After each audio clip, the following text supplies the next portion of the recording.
अमरूद का juice बदहज़मी, gas, तेज़ाबियत, मैदे की जलन, इसके अलावा मैदे की गर्मी, जिगर की गर्मी को भी दूर करता है और सेहत के लिए बहुत ज़्यादा मुफीद है।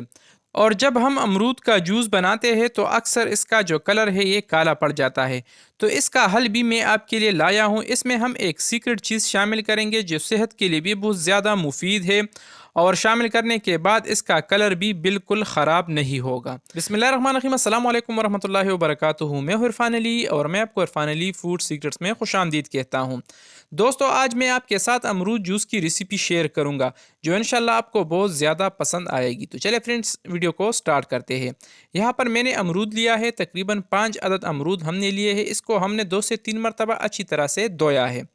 धोने के बाद अब हम अमरूद को पीसीज में काटेंगे, लेकिन इसके दरमियान में जो ज़्यादा सीड यानी बीज होते हैं ये हम इससे रिमूव करेंगे। और अगर पीसीस के साथ कुछ बीज बच भी जाए तो कोई मसला नहीं। इसका हल भी मैं आपको बताऊंगा कि जूस से इसको किस तरह से बाहर निकाला जाता है।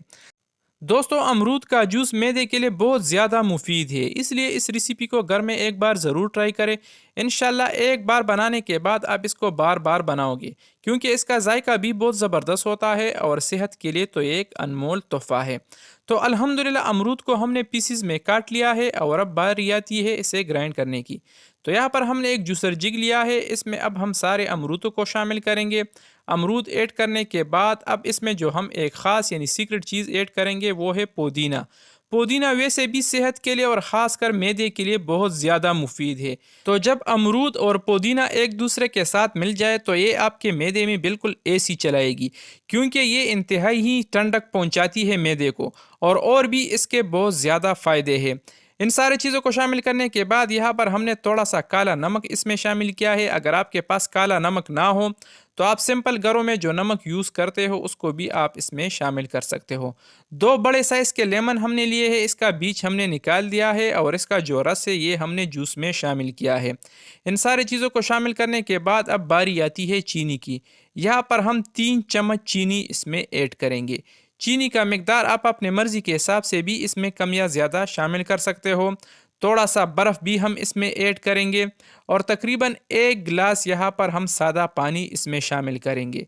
इन सारी चीज़ों को शामिल करने के बाद अब हम इसको अच्छी तरह से ग्राइंड करेंगे। तो इस दौरान आप दोस्तों से हमेशा की तरह एक छोटी सी गुजारिश है, अगर आप हमारे चैनल पे नए हो तो हमारे चैनल को भी ज़रूर सब्सक्राइब करें और वीडियो को भी ज़रूर लाइक और शेयर करें, क्योंकि हमारी यही कोशिश होती है कि हम हमेशा आपके लिए न्यू, आसान और यूनिक रेसिपियाँ लाते रहे।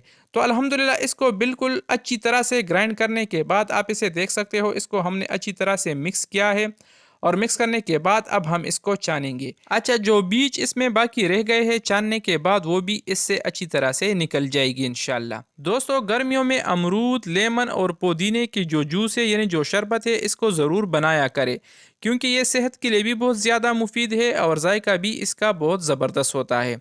अल्हम्दुलिल्लाह सारे जूस को छानने के बाद आप इसे देख सकते हो, आप इसके कलर से भी अंदाज़ा लगा सकते हो कि इसका जो कलर है ये बिल्कुल भी ख़राब नहीं हुआ है। तो अब हम इसको मज़ीद ठंडा करने के लिए इसमें बर्फ़ शामिल करेंगे और इसको दोबारा अच्छी तरह से मिक्स करेंगे। तो अब ये पीने के लिए तैयार है, रेडी है। तो अब हम इसको किसी ग्लास में बाहर निकालेंगे और इसका फाइनल लुक भी हम आपको दिखाएंगे। तो दोस्तों, कैसी लगी हमारी आज की आसान सी और मज़ेदार सी जूस की रेसिपी? उम्मीद करता हूँ कि आप दोस्तों ने हमेशा की तरह हमारी आज की आसान सी रेसिपी काफ़ी पसंद की होगी। अगर वीडियो पसंद आई है तो वीडियो को भी लाइक करें और शेयर करें और चैनल को तो ज़रूर सब्सक्राइब करें। तो फ्रेंड, मिलते हैं नेक्स्ट वीडियो में एक नई और आसान सी रेसिपी के साथ।